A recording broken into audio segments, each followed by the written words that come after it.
Привет! Недавно мне в руки попала вот такая одноразовая электронная сигарета. Как вы можете догадаться, этот один раз закончился и больше она не работает. Но это не значит, что ее нельзя использовать вновь. Приступаем к ремонту и разбираем сигарету. Для этого нужно сильно сжать черный колпачок и аккуратно вытащить его. Удобнее всего сделать это пассатижами. Вот так это устройство выглядит изнутри. Оно состоит из бака с жидкостью, в нем же находится парогенератор. Все это просто лежит в корпусе и ничем не фиксируется.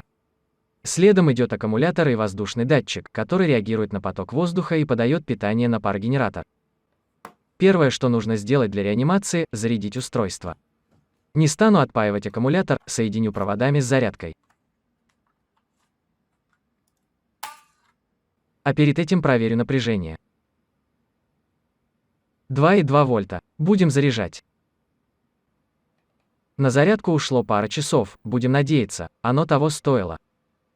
Теперь стоит заменить жидкость. У меня как раз была одна. С ароматом кофе и без никотина. Заливаем по кругу.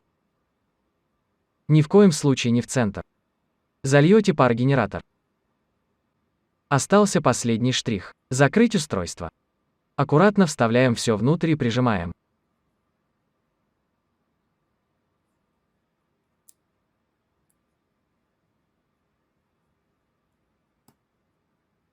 Проверяем результат.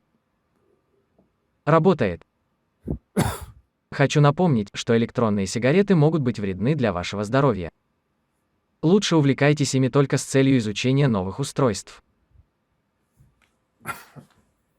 А на этом все.